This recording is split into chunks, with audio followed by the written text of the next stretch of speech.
This video is about a paralyzed servant who was healed by Jesus Christ, one of our Lord's miracles.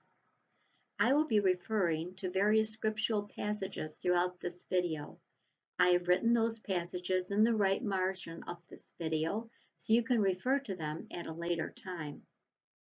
The Gospel reading, Matthew 8, 5-13, is also retold in Luke 7, 1-10. And is read in the Orthodox Christian Church on days commemorated to the miracle of Jesus Christ healing of the paralyzed.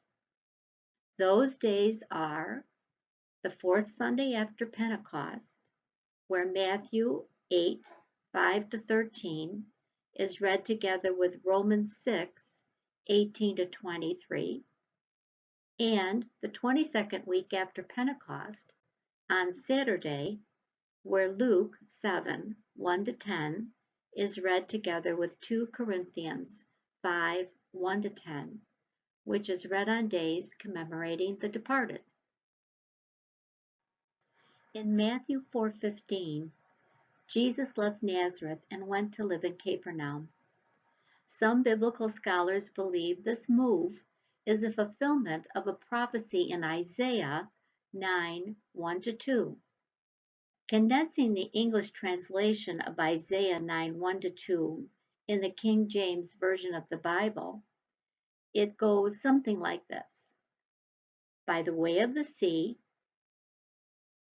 dwelling along the seacoast, Galilee of the Gentiles, a people who walk in darkness, behold a great light.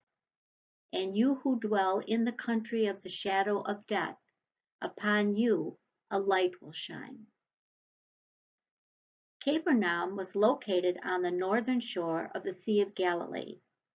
At that time, biblical historians write that Galilee was considered the land of people who walk in darkness, that is, without the religious advantages of Jerusalem and Judea.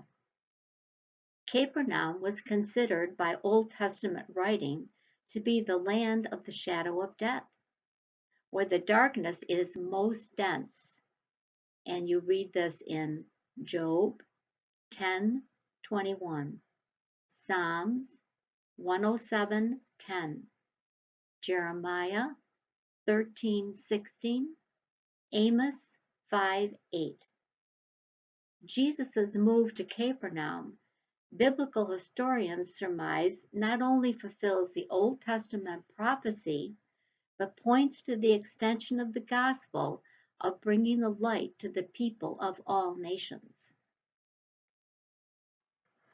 According to 1 Maccabees 5:23, the Jewish population in Galilee in 164 BC was so small it could be transported to Judea for protection.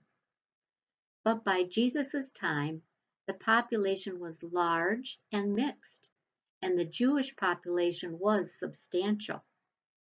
The people were fishermen and farmers, and it is believed that the apostles Peter, James, Andrew, John, and Matthew lived in the Galilee area. Capernaum was also an important Roman garrison town, and centurions were the military backbone throughout the Roman Empire that maintained discipline and executed orders. As a Roman military commander, the centurion's word to his men was the word of the Roman emperor. And when he gave his men a command, they obeyed it as if it came from the Roman emperor himself.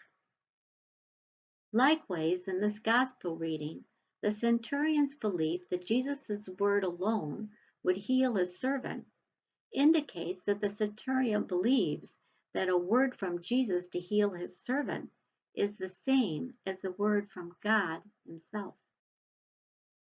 This is what Jesus marvels at.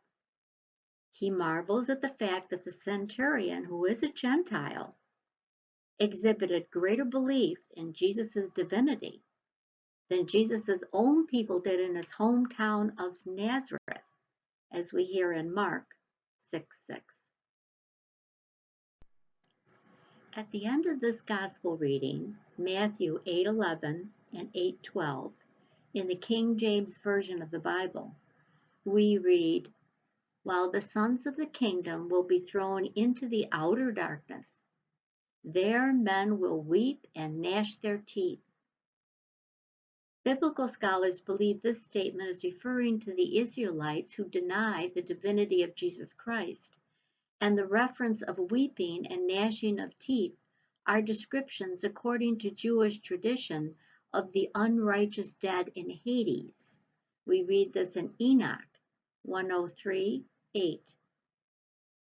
And it is referenced in the New Testament in Matthew 13:42-43, Matthew 13:50, Matthew 22:13, Matthew 24:51, Matthew 25:30, and Luke 13:28.